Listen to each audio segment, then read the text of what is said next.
and welcome to Alzheimer's Speaks Radio. I'm your host, Lori La Bey, and I'm so excited that you're joining us today. We are going to have a fascinating conversation as usual as we learn from people all around the world at all ages and stages of life. Stay tuned as we shift our dementia care from crisis to comfort. Here we go. What you think about, you will bring about dementia change. We will. Well, hi, everyone. I'm Lori La Bey, and welcome to the show today. I'm excited that you could join us. We're going to have a really interesting conversation talking about caregiving and how do you reach out to professionals and get help. Sounds easy, but it really isn't. I do also want to, before I introduce our guests, do a couple of shout outs. And first is a big welcome to new listeners. We're always getting them all around the world. So thanks for tuning in. If you're not familiar with us, Alzheimer's Speaks is about sound information, not just sound bites. We like to have real conversations with real people all around the world at all different levels. We just don't think we can make sustainable change if we're not being inclusive. And if you liked our opening music, it's called Clarion Call by the Mark Arneson Band. Now, I do have some big news to tell you. For years, I have been telling a story called Betty the Bald Chicken when I speak at conferences and so forth. And Betty the Bald Chicken teaches us about lessons that care. And we are now putting that into a book form, and we have pre-sales going right now. So you can go to alzheimersspeaks.com, just click on the book tab. It's a story that is illustrated for children, but I really think the kids are going to be teaching the adults a lot. There's some questions in the back. It's just the illustrations are wonderful, and I think the storyline is really powerful. And it's not a story that is specific to dementia. It truly is about how we care. So if you're dealing with dementia, if you're dealing with a chronic illness, if you're dealing with a death, bullying, divorce, mental health, any time that you just don't quite feel like you fit in, Betty the Bald Chicken will be a great, great story. And it really teaches us how we can make choices in our life. I also want to mention on December 8th, I will be at Artist Senior Living in Woodbury. And the presentation is going to be about family gatherings and events and traveling and how the heck do you do all that stuff and replace sometimes some really stressful times with joy. We're going to hear from the Adaptive Equipment and Caregiving Corner, and then we're going to be right back. I love the footbar walker, and let me tell you why. It is the option for my toolbox that I've been waiting for. Let's be honest, there are some clients who, despite our best rehab efforts, just aren't able to return to performing a sit-to-stand transfer on their own. Now I can offer my caregivers an easier, safer option that doesn't involve hoisting their loved one up from a sitting position.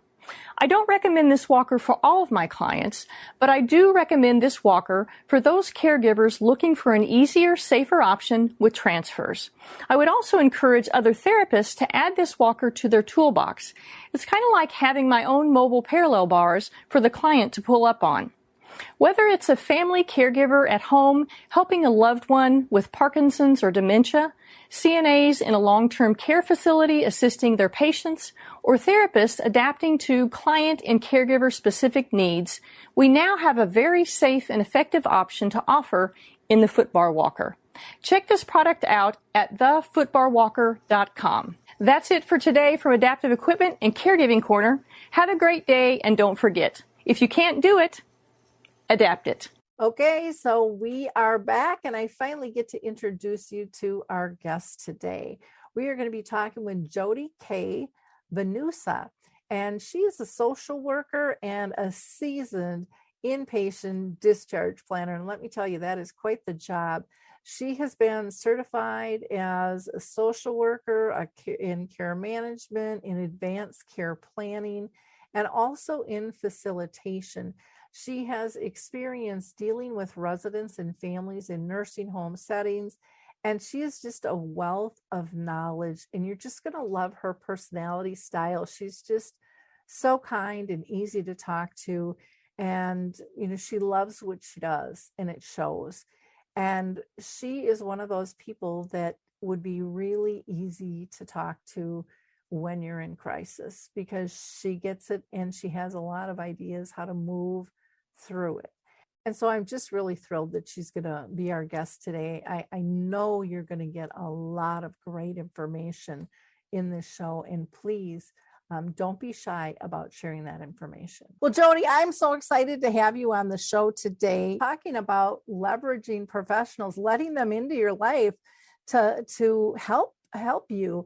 And I know from being a care partner, that's not always an easy thing to do. Mm-hmm. We're all screaming, we want help, but then it's like, well, maybe not. That's going to be some work.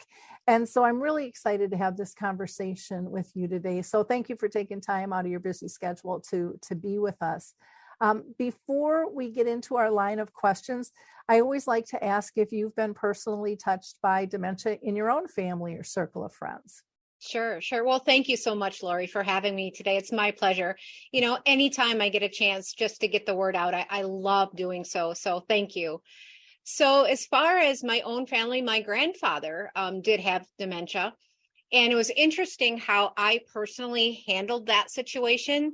I was extremely close with my grandfather, as were my kids. They were his great grandfather. In fact, we lived very close to each other, and they saw each other every day. As his Alzheimer's progressed, I really backed out. And that's because I was at a stage of my life that I didn't know how to deal with it. It scared me. So I just backed away. And I did that. I know why I did it. I did it to protect my memory of him. I wasn't mature enough as a woman to really know how to handle it. So I did the best I could. And I think that's why this whole topic is such a passion of mine. Do I wish I could have done things differently? Maybe I could say that, but at the same time, I did the best I could in the moment. Yeah. Well, I think, you just disclosing that will, to our listeners, give them a little idea of why maybe some people have stepped back. Mm-hmm. Because they just can't emotionally grasp that. Mm-hmm. And even with my folks, and they were, my mom was in her 60s. Well, they both were. And, dad had brain cancer, mom had dementia, and some of their friends pulled away. And it wasn't because they weren't mature. It was because they didn't want to lose what was. And I kind of think, and tell me if you think this, that it was a little too close to, gosh, if that can happen to Dean and Dorothy, that could happen to us. Mm-hmm. Fear does all kinds of crazy things to our mindset and our mm-hmm. thought process. Yep. And sometimes backing away is the best coping mechanism that we have. Yep. Yeah, you have to maintain sanity. And sometimes it makes other family members crazy because they don't understand why that is and can really cause a rift and stuff. So I think it's important for people to talk about this stuff, but it's hard when people don't even know why they're doing it sometimes. Mm-hmm. Yeah. I think I did know though, when I was doing it, I think I did make that conscious decision mm-hmm. to back away because I wanted to keep Grandpa's wonderful memory in my heart and in my mind. Mm-hmm. So didn't know that I did it because I was afraid. Okay. Well, let's talk a little bit about the journey of a caregiver and just, how does it even start? Because I've heard over and over from even large organizations like AARP doing studies and surveys going, people don't even recognize themselves as a caregiver. So how do you know when the heck the journey starts? Yeah, well, that's a loaded question. So how much time do we have? Yeah, we've got an hour. So, caregiving, the journey can start the minute you start to do things for someone else, mm-hmm. for that elderly person. Maybe you're taking over one meal a week. that could be the start of your caregiving journey. Maybe you are getting the mail for that person, getting some groceries, simple activities of daily living. Once you start that process, gosh, give yourself a pat on the back. You're a caregiver. Yep. But on the other hand, the caregiving journey can start out quite traumatically. For instance, I was a hospital discharge planner for 15 plus years, working on the ortho neuro units for all that time. So lots of folks with Alzheimer's, dementia, coming in with a hip fracture. And they were living on their own because, people can live on their own when they have the disease.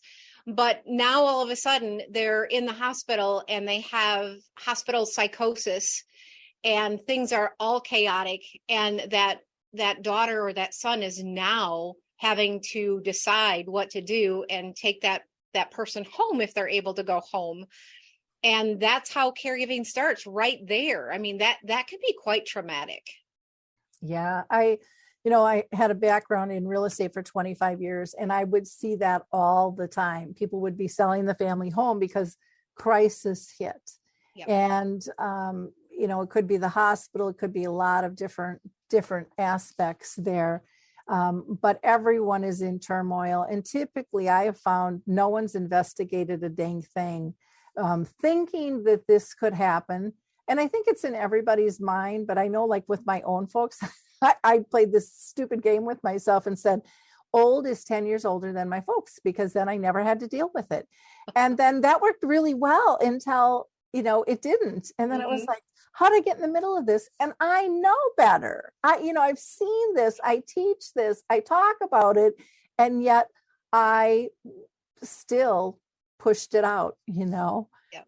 And I think that that's really common. And I hear that from a lot of professionals themselves too. I'm not the only professional out there that's done that, but it's just different when it knocks at your door. So how do you deal with people?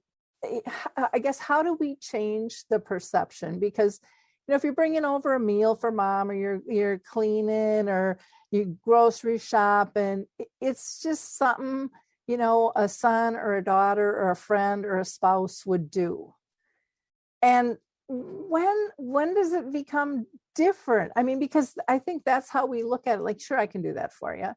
And then I don't ever think that there's a real conscious change of mindset until you're really struggling and exhausted, going, oh, this is a lot to squeeze into a day. Yeah. You really hit on something important there, Lori. A lot of caregivers do kind of get eased into it, and they don't realize what is happening in their own daily lives. I have a slide that I do when I give one of my presentations, that that you're heading toward caregiver burnout and one of the ifs is, are you spending all of your days off and vacation days having to care for that elderly person in your life? Because if you're having to give up all of your free time for that person, you really should start to think about doing things a little differently, or maybe having a couple of plans in place in the event you're not there. When you talk about, giving up, like the vacation time and just being able to sleep without the phone ringing, or having, and sometimes I think it's that angst of the phone ringing, like what's it going to be now? Is a real big kind of red flag. Things have changed, you're at a different level type deal. But I still don't think people process that. Yeah. A lot of times when we're thrown into that caregiver role and everything progresses very slowly, we don't stop as caregivers to really consider, where is that line in the sand where it's not going to work anymore? And I'm going to say, I give myself like kudos, sort of, that I really give caregivers permission to say and admit, this isn't working. I need some help. This something's got to give. Something's got to change. So I think just really having in your mind as early on as you can, where is that line in the sand? Mm-hmm. Is it going to be when my phone is ringing out of control? Is it going to be when it's time for mom to move in with me? Is it going to be when I have to change her depends? I mean, it's going to be different. That's a different answer for every caregiver. Yeah. Well, and I think the way we're set up in society, there's an expectation you're supposed to handle this. And I think nowadays too, there's the financial crunch of pulling in help, because there's not like volunteers waiting in the wings going, oh, I can handle that. I can help you with that. And there's not as much respite care or adult daycare or even home care. They're doing a good job trying to keep up. But, I hear from clients sometimes it might be 3 to 6 weeks before they can find a staff person to come out. And it didn't used to be that way. Right. And so it is important to think about those things. And I think also kind of pull that team together early on. Things are changing. And what does that mean? And how is that going to affect you? But how is that going to affect them as well? I'm a big advocate of always putting the person first that you're caring for. And I think sometimes, and there might be people out there that would argue with me, but some families don't really care about what is in the best interest necessarily of the person. They just have to dump the load off them because they can't deal with it. Do you see that? Yeah, I do at times. And that's really unfortunate. But I would like to go back. I couldn't agree more with you by, putting that person first. Mm-hmm. The only thing I'd like to add to that, it's so important to make sure as a caregiver that you recognize how important it is to put your own oxygen mask on first, so you can give that care that you so desire to give to that elderly person. Yeah. Without that self-care for yourself, without the friends and support around you, things can go downhill quickly. Yeah. And not in a good way either. Yeah. I know for me, I was a doer, so I just kind of kept doing it, and I would add to my list, and I would never take anything off. Like there were probably other things in my life I could have adjusted, but I didn't. I don't know why. I never thought of long term. I was just in that day in, day out. And then pretty soon it's just, I'm in a moment, in and out, because things are going so fast and there's so many things to do. And, I knew I was exhausted. I knew I was getting a little snappier and crankier, but I didn't know how to deal with it.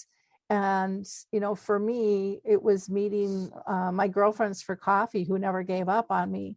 Yeah. And that was a huge, it was just such a life lesson for me on multiple levels. I didn't realize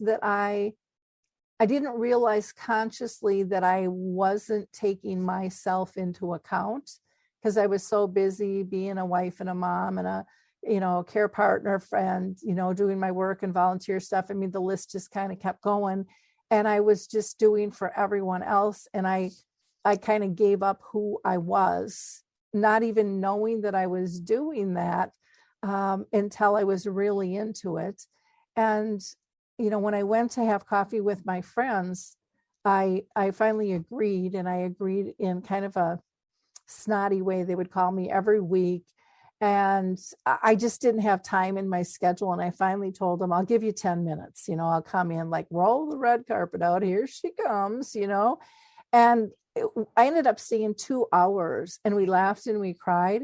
And it wasn't until I met with them that I really realized how empty my soul was. Mm-hmm. And that was really eye-opening. Mm-hmm. Because you think you're maintaining, you think you're, everyone's telling you you're doing a good job, and how are you doing it all? And you're kind of huffing and puffing, I guess, unconsciously, pushing through doing that. Mm-hmm. And then when I was able to exhale with my friends, it was like, oh my gosh, I am like one deflated balloon, and they kind of blew me back up so I could go back out. Yeah. But that really put into perspective for me how out of balance I was. Yep. And I didn't recognize it. And I should have. I have the skill set to do that, but looking in the mirror sometimes isn't easy to do. Yeah, you said quite a bit in that last little couple of minutes there. The minute that first inkle that you have that I think the caregiver process is beginning, and now what am I going to do? And you're kind of like really getting into it. That is the time right then and there is to gather your support system. I hear all the time, I have no one. I have, everyone has left because I've been so involved in my caregiving. Gosh, it is so critical to keep a support group around you. And if you do get caught in that trap where you don't have anyone, then go seek some help. Go seek a professional. I suggest a caregiver coach. I think that a caregiver coach is priceless. It's going to be an awesome way to take care of you. And in turn, you're going to be able to give better care to the one that you're caring for. Yeah. And a lot of people don't even know what a caregiver coach does. Do you want to explain that a little bit? Well, sure, I can. So I'm somewhat of a caregiver coach, but I don't advertise that. I just kind of coach the families along in the process when they choose to hire me. But a caregiver coach is someone who is really going to hear your issues, hear your concerns, and they're going to help you think through it. The difference in my mind between a caregiver coach and a therapist is going to listen, and they're going to tell you, say, tell me more about that. Let's talk more about that. Where a caregiver coach is going to hear you out, and then they're going to cause you to make some changes. They're going to bring it. The bottom line is they're not afraid to tell you what to do. And sometimes we need that. Sometimes we need that professional to really be able to hear our concerns objectively and say, now, wait a minute. Did you realize this is what you're saying? Yeah. And a lot of times we have no idea what's coming out of our mouth. Yeah. It is interesting because people get so overwhelmed and stressed, and, they're a lot of times sleep deprived. They call it caregiver burnout or compassion, fatigue. How do you define the difference between those, or do you mush them all together? No, I don't. Not at all. No. So I am going to go way back to the start of caregiving. And if you start caregiving out of the sense of obligation, take note of that. Maybe keep a little journal and write down some of the feelings that you have. So obligation, if it's not really understood, can turn ugly in a matter of time. And it doesn't even have to take a lot of time. But when you have that obligation feeling, you feel like you're stuck. Yep. And that's not a good place to be. So if you're already feeling kind of like you're stuck a little bit, then you can start to really evolve into some feelings of overwhelm. And overwhelm, when it's defined, is simply a strong emotional impact. Something is going to cause you to feel overwhelmed. Something happening quickly that causes a strong emotional impact. It could be, we could use 1,000 examples. Maybe mom doesn't want to take her pills today. And you're fed up with it. You know what? You all of a sudden you're just, I can't do this another day. Like, it's just driving me nuts. Right there. That is a sense of overwhelm. Overwhelm, then, if it's not dealt with, and we'll come back to how to deal with it, but overwhelm, if it's not dealt with, is going to manifest into your subconscious mind stress. And stress can then lead into caregiver burnout. And then once caregiver burnout happens, you can kind of bounce back and forth between compassion fatigue and caregiver burnout. Compassion fatigue is more of that sometimes comes after caregiver burnout because you kind of feel a little bit of regret, and why did I feel that way? And you're still stressed and you're still overwhelmed and you're still burned out, but you try to have a little bit more compassion and you're just simply worn out. Mm-hmm. So I'd like to go back, if it's okay, and talk about that overwhelm. Mm-hmm. And this really works for any situation. But when we really bring it to the caregiver platform, it's amazing how well this works.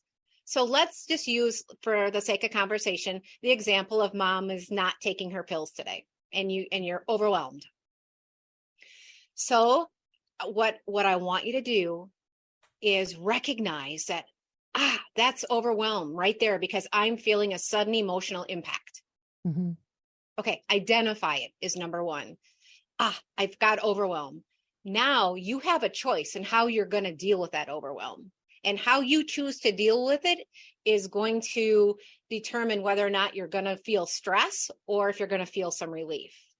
So a lot of people in dealing with overwhelm, they just say, oh man, I shouldn't be feeling this way. Like I don't know why I'm feeling this way. I should be more compassionate. Mom's got Alzheimer's and I should just understand. Well, when you have that attitude, you're being such a judge to yourself. Mm-hmm. And you're judging your emotions and you're judging your thinking. And even the word judge is kind of harsh. Mm-hmm. So recognize what your thoughts are once you identify that overwhelm. Well, that's a really good point, because I think that inner critic plays in our mind. And that is one thing I hear from care partners, caregivers, carers, whatever term you want to use, where they just feel so guilty. And they keep replaying something over in their head instead of letting it go and going on to the next moment, knowing that they could do better. And I don't think I know one person who hasn't stated that that's been part of their journey. Yeah. Let me let you in on a little secret. Mm-hmm. So almost 100% of the time, I generally say all the time, but I'll give you a little bit of leeway. Mm-hmm. Anytime you use or think the words should or shouldn't, Mm-hmm. I want you to know this. Those words are not facts. Mm-hmm. I should, I shouldn't. That's not a fact. It's only a perception. Mm-hmm.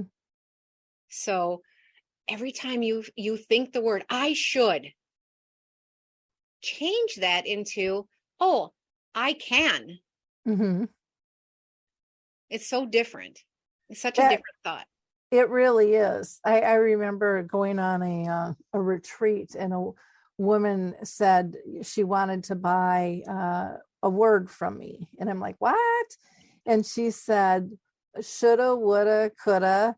And I think there was another one there. And she says, I'll give you a dime for you not to use that word again.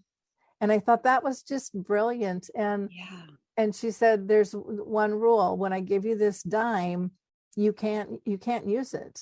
It's not part of your vocabulary anymore. Mm-hmm. You're spending too much time thinking about what could have been, and you're beating yourself up.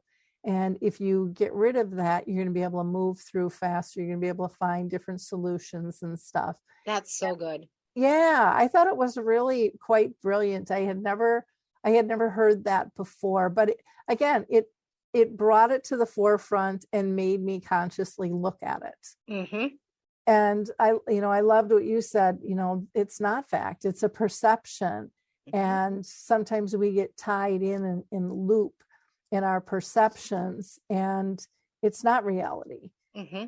And we're paying the price of this fantasy, story that's going on in our head, instead of being able to move through things. So mm-hmm. I'm sorry, I kind of cut you off there when you were talking about stress and relief, with IDing. Yeah. So we can choose to be like that judge, mm-hmm. and say, I should have, I could have, mm-hmm. I shouldn't have. Mm-hmm. Or you can choose to be compassionate to yourself And I like to explain that as like being a compassionate scientist, exploring your thought, exploring what you're acknowledging. I'm feeling overwhelmed. So a scientist, if you really dig into what a scientist is, they just keep trying new ideas. I mean, you know, Edison, it took him over 10,000 times to get that light bulb to work. Yep. And he didn't say, oh, I should have done this. What he says, or what he said is, you know what? It took 10,000 tries to find the light bulb.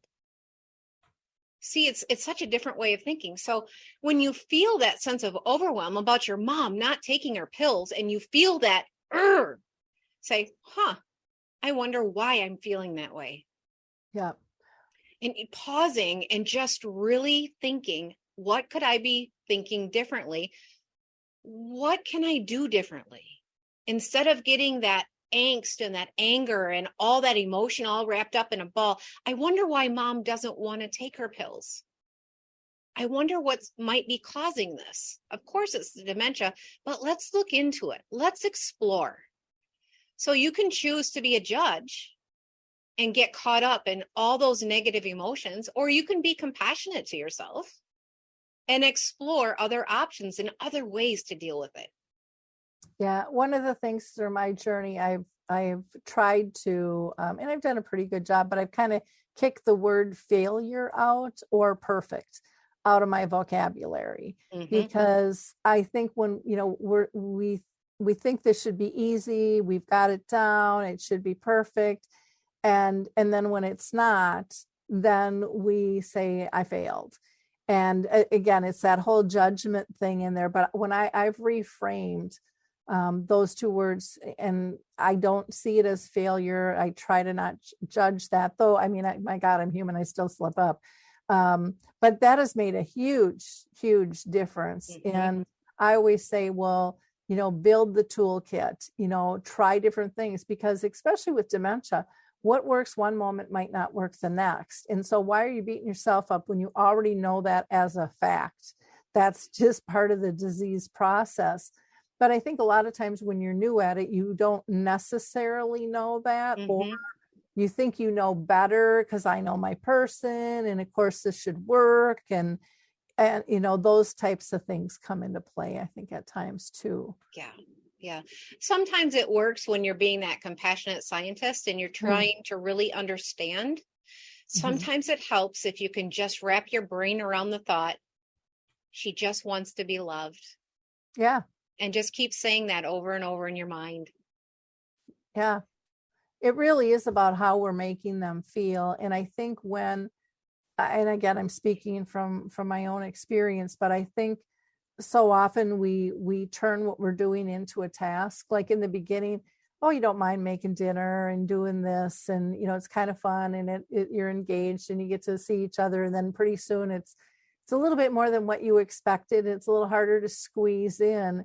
And then you start looking at it as a task. And the second you start looking at it as a task, and again, a lot of times I don't even think we identify it as that. But when it happens, for me anyways, I pulled out of the relationship.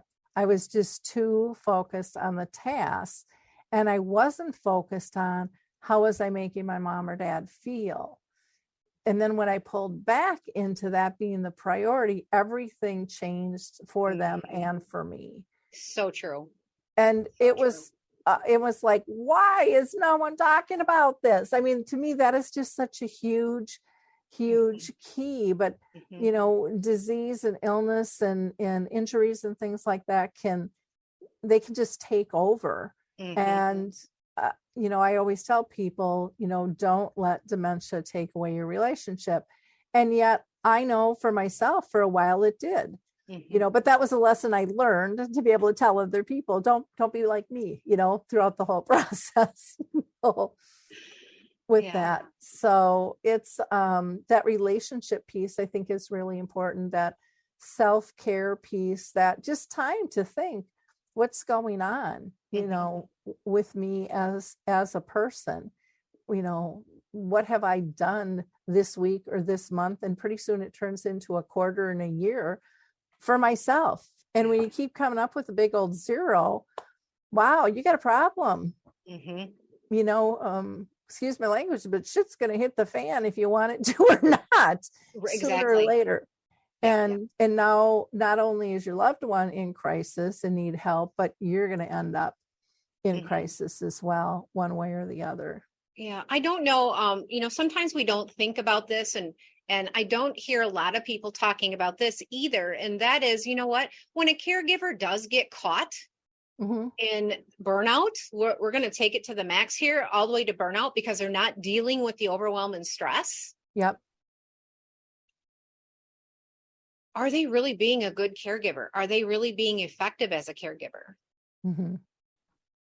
And what damage is happening to them and emotionally to the one they're caring for? I guess that's why I harp so much on identifying that overwhelm and learning how to deal with that from the get-go, because it can save a whole lot of heartache and hurt and pain in the future. And I have seen and talked with many people where, again, that realization wasn't made until they had a heart attack, you know, and I can't tell you how many times people have landed in the hospital, and I'm sure you've seen it a zillion times as well. I mean, there's statistics out there. I don't know them offhand, but, you know, it's pretty high where the care partner will pass, you know, or become even more severely incapacitated than the one they're caring for. And they're working so hard to care for them because they love them. And yet, you know, and they think about, I know consciously and unconsciously, they think about, well, what would happen if something would happen to me? But then they kind of bulldoze it over and go, well, no, this just has to be done. And then all of a sudden, when you're thinking there's no one there to help you, and now you're landed in the hospital, you see, not always, but many times, other people stepping up to help that you didn't know were there. And in my case, I would say I have to take some of the responsibility. I didn't let them in because I looked like I had everything under control, and, you know, I looked like I didn't need help, and I wasn't opening the door because, you know, I got it handled. It's okay. You know? Yeah, that's so interesting. So interesting. You know, what would make that process so much easier for caregivers is learning how to, I'm going to use the word delegate a little bit early on. Oh, definitely. If you can do it, wonderful. But if you can delegate it, wow, that's even better, because that's a practice that you're learning for the future. Yep. Yeah. And what I recommend, and probably you've heard of this before, is have a list of tasks, things that people could do if they ask. And then if they say, hey, Lori, how can I help you today? What can I do for you? You can say, oh, well, I have a list. Why don't you choose one? Yep. And then you're not putting something on them that they don't want to do. And you're giving them the power to choose something that fits them. I like that. Well, and I think it's really important what fits them, because I think a lot of times in families, people get assigned things that they're not comfortable doing. So it could be, True. It could be a son or a daughter, you know, now bathing and doing grooming. It might be somebody in charge of financing that just doesn't want that responsibility. And when you don't want it, when you're not comfortable with it, it's not going to be done in a good fashion that's comfortable for who you're caring for. Right. And there's going to be more bumps in the road. And I think sometimes we get into, you know, the primary care partner decides who's going to get what, instead of really having the conversation of who's going to do what well. And letting those personalities of family and friends play their role. I know I got stuck with my own family, and my listeners have heard me say this before, where you know, when my dad died, we were talking about my mom, and, you know, are you going to come around more? Because they really weren't around more, and they're like, well, you don't really let us in. And I'm like, what do you mean? You can come anytime. And they're like, well, you're kind of a control freak. So I'm like, no, I'm organized, and so we had this different So view interesting. of how I was. And the control freak, of course, pushes people away and says, you got to do it my way. And they wanted their relationship to be their relationship. And they felt, I'm assuming, that I was going to try to make them be a clone of me. And I wasn't consciously trying to do that, but I could see how they would think that, Sure. or feel that. But I said, well, I'll take some responsibility. I said, but I'm not taking it all, because you could have flapped your lips earlier. We could have had a discussion on all of this, and so it's just really interesting, because our perceptions are very, very different. And I take the example of, well, come in and make a meal with mom or dad or something. And they both, my brothers, cook. It wouldn't have been a difficult thing to do. It didn't have to even be anything fancy. And then, maybe they'd come over with McDonald's, and I probably did roll my eyes or something like that at it, just because it was quicker, that whole piece. And it wasn't quicker because they were going to be chatting more. It was going to be, they were going to be in and out more. And I was judging that. Mhm. And that really wasn't right of me to do. Mhm. That's so interesting, because that goes all the way back to the beginning of our conversation. Mm-hmm. Yep. We don't know how that other family member is really dealing with this whole process inside of their heart and inside of their mind. Yep. That's really good. And many times there's, like in my case, they really weren't willing to talk about it. My brothers weren't really touchy-feely and emotional on all of this stuff. I mean, you could read it in them, but they really didn't want to discuss it per se. And so, the number one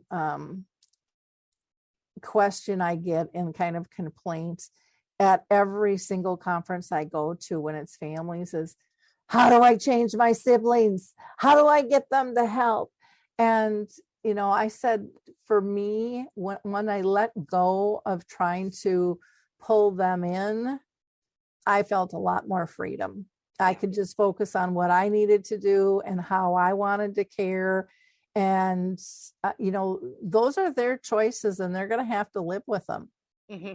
But that was and I don't know if you've run in this with families, but oh my gosh, what a release of a burden I was carrying, trying to teach them this lesson, I was trying to invite them in, and they're seeing me pushing them away, going, she's reeling us in a little too hard here. Yeah. And I didn't see that. But when I finally said, it's not my job to change them. They're their own person. They have their own personalities, and they have a right to have their relationship with my folks, as long as it's not hurting them. And, but yet I will say, on a selfish side, I still wanted them to be respectful, that as a primary caregiver, you really can't interfere a whole heck of a lot with my schedule, because it's really tight too. Sure. So that had to be taken into consideration, and not that I couldn't bend on it. Sure. But there's just it's hard to get families to start a conversation. And I guess that's probably why people like you and mediators are out there. Yeah. Because sometimes it gets pretty nasty. What thought is coming up into my mind right now is, caregiving is really a huge ordeal, because we have to keep caring for ourselves, that self-care. We're caring for that person that needs the care. We're also, just like you were in that situation, you were the gatekeeper of everyone else, and trying to keep your brothers involved. I mean, it's more than just cooking and cleaning for your elderly person. It's like protecting the whole fort, so to speak. Yeah. Well, and it's protecting the family and trying to still have, because when the dynamics of the parents change, the family dynamics change. And I was trying so hard to hold that together while they were still alive. And it pretty much fell apart once they passed. And it's like, would that have been bad to happen earlier? I don't know. Yeah. I don't know. But I wanted to protect that for my folks because family was so important to them to have everybody around. And, we're just not as close as we used to be. And I hear that from a lot of families. Other families, it brings them really close together. What do you think is one of the number one mistakes that caregivers make? Yeah. I know we make a lot of them. That's okay, because we're all, you know what, there's no real manual to do this. There's so many different ways to do it, but I'm just going to be honest and say, in my mind, the biggest mistake that caregivers make, from my viewpoint, is waiting too long to make a care plan change if something's not working. It's like trying to keep doing something that's not working. It's when you wait too long, it makes everything worse. So many more options are taken away. So many more things that could have been done are taken away. So I think just really knowing in your mind and knowing in your heart that where is that line in the sand when we really have to make a change, whether that means bringing in outside care, whether that means a senior living community, long-term care, hospice, whatever that is. By waiting too long, you take away so many options. That's very true. That really breaks my heart. And it increases the stress level too, because now you're kind of pressure cooker, and you can't, I don't know, I think a lot of people just can't even process when it gets to that level, because it's just so overwhelming. It's just so overwhelming to do. And a lot of times families don't agree on those decisions. But I think, to me, one of the biggest problems is most families don't have a plan to begin with. They're just kind of being a daughter, a son, or a spouse, doing their thing, having their relationship. And then it's just not recognized, and it's not formalized. There's nothing really written down. And I think having it in writing is helpful, even if it's just one person for themselves, and maybe having a two-sided list or three-sided, one for the person you're caring for, one for yourself, and then one for outsiders, in terms of, what are my goals with all of this, and what's working and what's not. I had a conversation with someone today. It's so interesting that conversation happened today. And she came to me and said, what am I going to do if my mom passes before my dad, because she cares for him and he's on dialysis 3 times a week and all of us kids are working, and what are we going to do? And I said, let's talk about the what ifs. Yep. I said, that's why you need a plan. You need a plan now, while all of you are still here and you're still functional and everything is working. But how am I going to do that if they refuse to talk about those kinds of issues?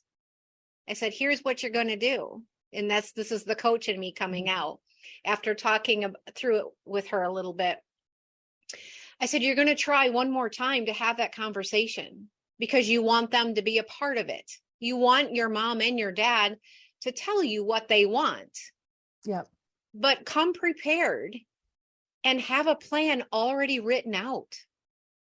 And say, Mom and Dad, I love you so much and respect you so much. I want to do what's right by you.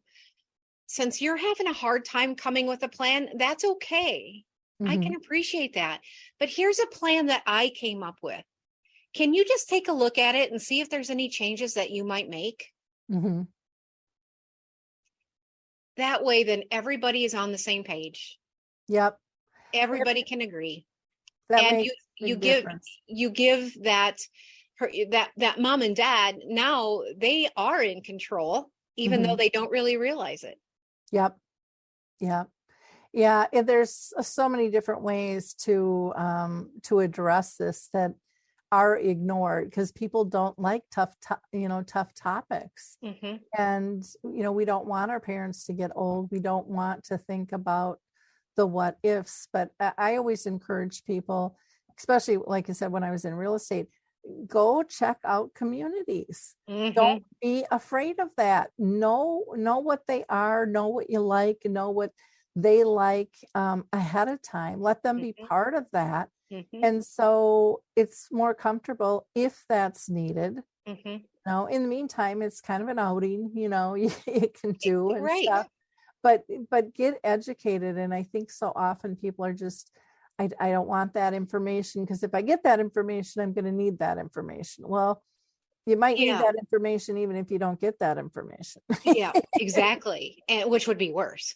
Yeah. And, and here's another thing that I really work with families. I offer a free 30-minute call, a clarity call is what I call it. And that's where we really talk about the planning part and what changes might need to happen.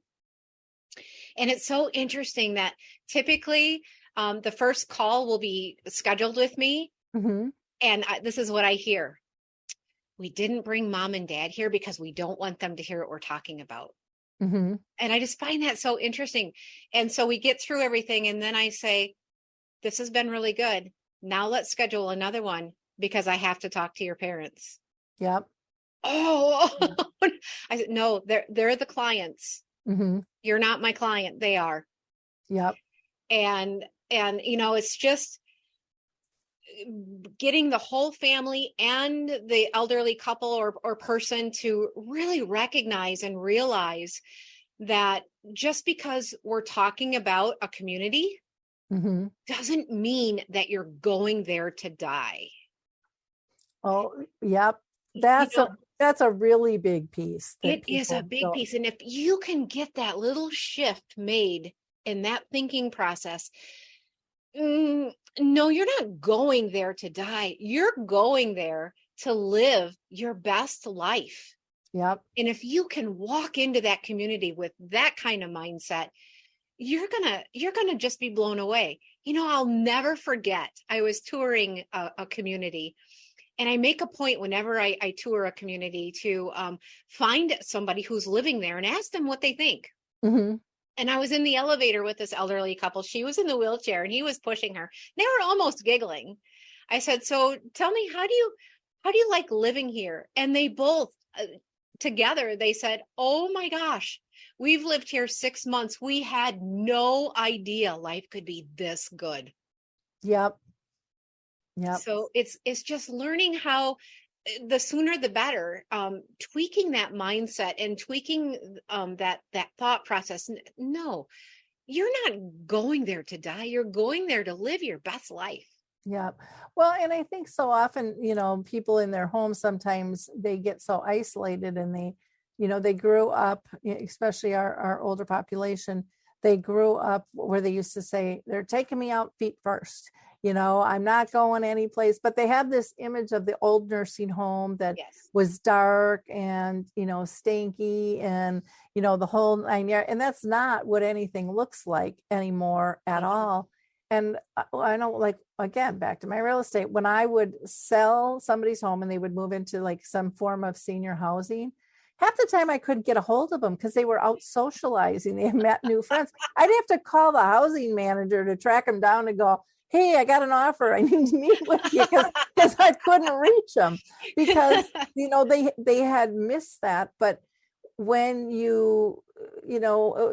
when your routine is for so long and it's such a subtle change over time, that isolation, you don't even know you're isolated. It's just become your new normal until it's not. And it's amazing.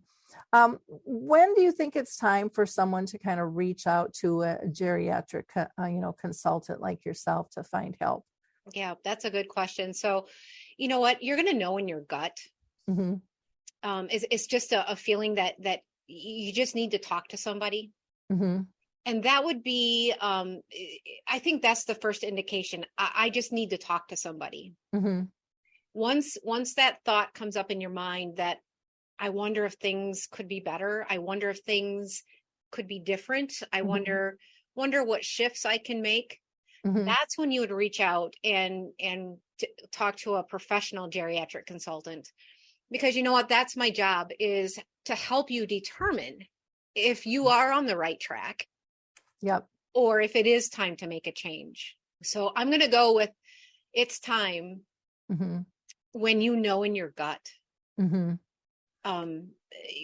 You know that it's time if things aren't working the way they used to. If your loved one is requiring too much care. And if you are giving up all of your free time, maybe that's not serving you well either. Yep. You know, it sounds, and this is so different, it sounds kind of selfish, but you know, and it is true. You can only take as good of care of someone else as you care for yourself. That is really true. That is really, really true. And we don't always realize that. We're like, well, we have to. And it's like, you still need sleep. You know, you still need balance, because otherwise during the process, I mean, you're going to snap. You know, when you're exhausted and when you're out of alignment and things, but also when the journey ends, and typically the journey's going to end, you'll be like me and you won't know who you are. I mean, people will ask you, what do you like to do? And my answer actually was, I don't know. Yeah. I haven't done anything for me for years. So again, don't follow in my footsteps. So can I ask you a question? Sure. Do you think that if someone would have said to you, maybe it's time for a change, do you think you would have listened, or how would you have responded to my statement that I just made? Like when I'm saying, just listen to your gut. I don't really know, because, you know, I grew up in an era of, this was my role. I'm supposed to take care of family from being a little girl. I mean, that was just always my role. And so I think I really would have needed some big coaching in terms of, Lori, roles change. And I think one of the biggest traps that people get into is making promises at one stage. Right. And then things have changed and this promise haunts you. And when you made it, it was this, and now it's that. And it's okay to make a new decision, to adjust that plan, like you said.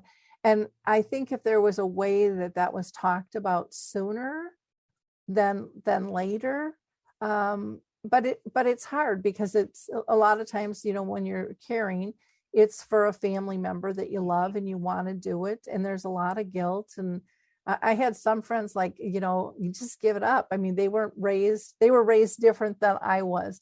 You know, my mom was there till the bitter end, come hell or high water, you know, and so I'm a little clone of her in a lot of ways. And so, but again, we didn't have those conversations about options in what was available. And so I think, again, it goes back to, I think it's important for people to get educated, to realize that your best life and theirs might not be what you're living right now. Yeah. So what I'm hearing you say, Lori, is it could be like the hardest step of making that care plan change is saying, I think I need to talk to someone. Yep. And admitting that.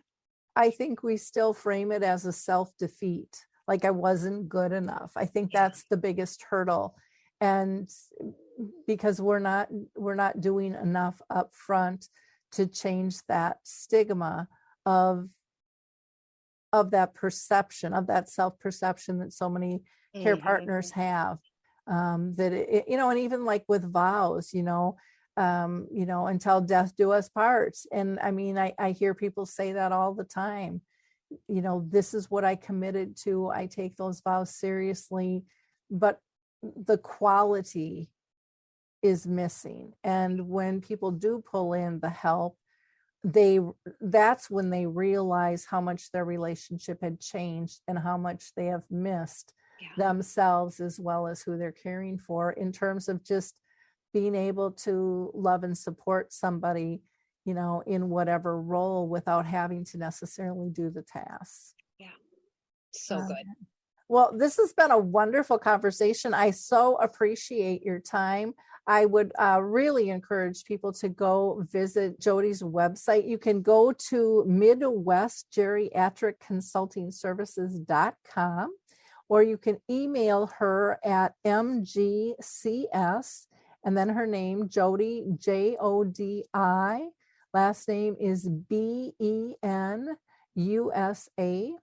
@gmail.com. She is also available by phone at 608-519-2402, and she's located in Wisconsin, but you can consult with people outside of Wisconsin as well. Is that correct? That is correct. And thanks for bringing that up. Yes. I simply named it Midwest Geriatric Consulting Services because my heart is in the Midwest. Mm-hmm. I was born and raised on a dairy farm, and I've got that good old work ethic just in my soul.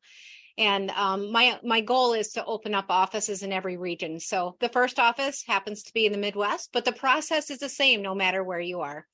I've helped folks in Texas and New Jersey and Iowa and Illinois. It doesn't matter where you are. Mm-hmm. Process is the same.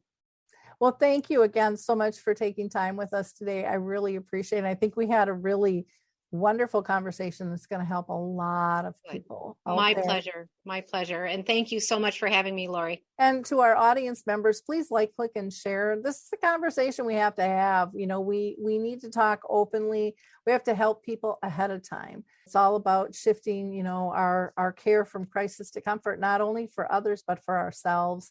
You know, live peacefully and graciously together. And there are ways to do that. There are people that can help us, like Jodi. So again, thanks everybody. Have a wonderful holiday, and we will talk soon. Bye-bye. It's time to rethink, renew, and reimagine retirement. Hey everybody, Jared Sylvester here, host of Retire Repurposed. Now, this podcast is about the non-financial parts of retirement, which many times can be even more challenging than the financial. We believe retirement is not the end, rather the beginning of what could be the most impactful, purposeful, and fulfilling season of a person's life. So don't retire, become repurposed. To listen now, search Retire Repurposed on your favorite podcast platform, Senior Resource, or Life Audio.